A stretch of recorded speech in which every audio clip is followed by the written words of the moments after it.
8월 7일 월요일 가정예배를 하나님 앞에 올려드리겠습니다. 먼저 사도신경으로 우리의 신앙을 고백하겠습니다. 나는 전능하신 아버지 하나님 천지의 창조주를 믿습니다. 나는 그의 유일하신 아들 우리 주 예수 그리스도를 믿습니다. 그는 성령으로 잉태되어 동정녀 마리아에게서 나시고 본디오 빌라도에게 고난을 받아 십자가에 못 박혀 죽으시고 장사된 지 사흘 만에 죽은 자 가운데서 다시 살아나셨으며 하늘에 오르시어 전능하신 아버지 하나님 우편에 앉아 계시다가 거기로부터 살아있는 자와 죽은 자를 심판하러 오십니다. 나는 성령을 믿으며 거룩한 공교회와 성도의 교제와 죄를 용서받는 것과 몸의 부활과 영생을 믿습니다. 아멘. 다 함께 찬송가 376장을 찬양하겠습니다.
오늘 우리에게 주시는 하나님의 말씀은 예레미야 16장 1절부터 2절까지의 말씀입니다. 여호와의 말씀이 또 내게 임하여 이르시되 너는 이 땅에서 아내를 맞이하지 말며 자녀를 두지 말지니라. 선지자는 기본적으로 하나님의 말씀을 전하는 자입니다. 그렇기 때문에 그들의 입술로 구두로 하나님의 말씀을 선포하였습니다. 그러나 13장에 나타났던 것처럼 때때로 아주 가끔 다른 방식으로도 하나님의 뜻과 말씀을 선포하기도 하였습니다. 그것이 바로 상징 행동이라고 하는 행동으로 보여주는 것이었습니다. 예레미야 16장에서도 이러한 상징 행동이 나타나고 있습니다. 어떠한 행동 한 가지를 하는 것을 넘어서서 삶의 모든 모습으로 하나님의 말씀을 전하는 선지자의 모습이 이 예레미야 16장에 나타나고 있는 것입니다. 예레미야가 선지자로 소명을 받고 이제 하나님의 말씀을 선포하는 자가 되었습니다. 그리고 분명 그 말씀들 중에는 예레미야가 전하기 싫은 힘든 말씀도 있었을 것입니다. 그러나 전하고 전하지 않고를 스스로 정할 수는 없습니다. 오직 하나님께서 전하라고 하신 말씀, 그 말씀을 빠짐없이 있는 그대로 전해야 하는 것이 선지자의 삶이기 때문입니다.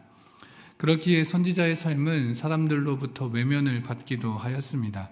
뿐만 아니라 하나님께서는 외면받는 말씀뿐만 아닌 여러 가지 상징 행동을 비롯한 특별한 삶을 이 선지자에게 명령하기도 하였습니다. 그리고 이러한 특별한 삶의 모습들은 사람들이 납득하기 어려운 것이기도 하였습니다.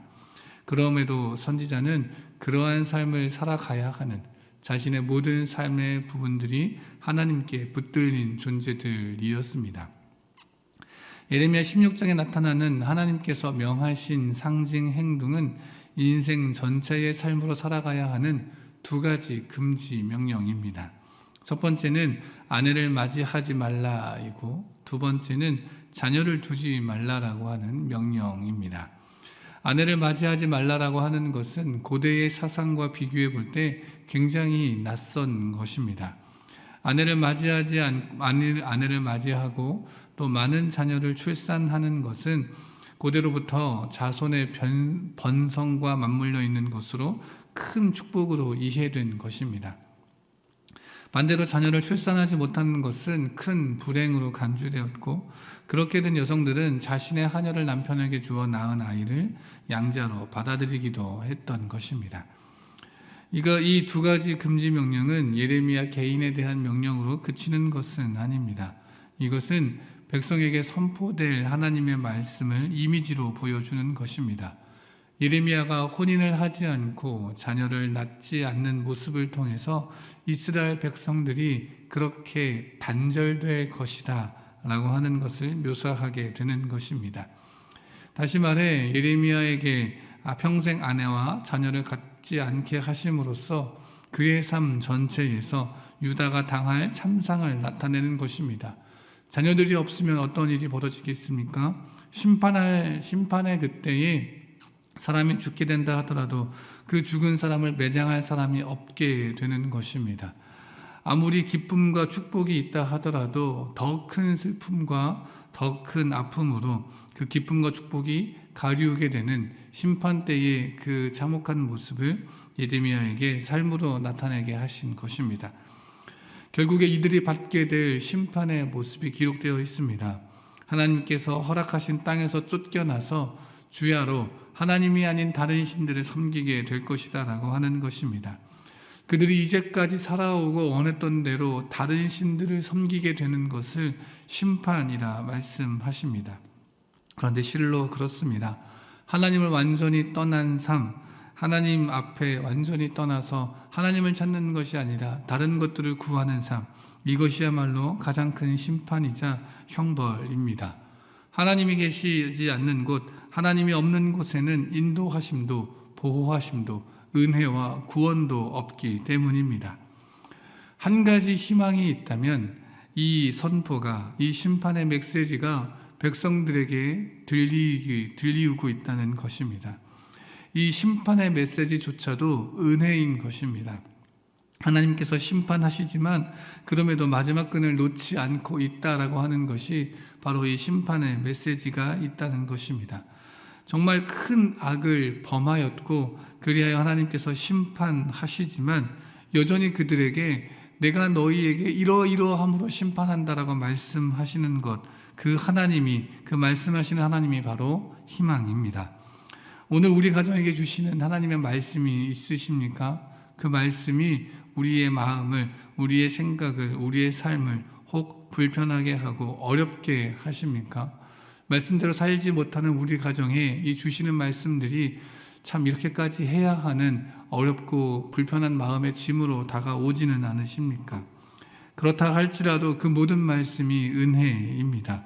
그 말씀 앞에 돌이키고 말씀을 감사히 받고 말씀으로 살아갈 수 있기를 다짐하는 우리의 가정이 되기를 원합니다. 그리하여서 심판이 아닌 은혜 가운데 거할 수 있는 우리의 가정이 되어지기를 간절히 소망합니다.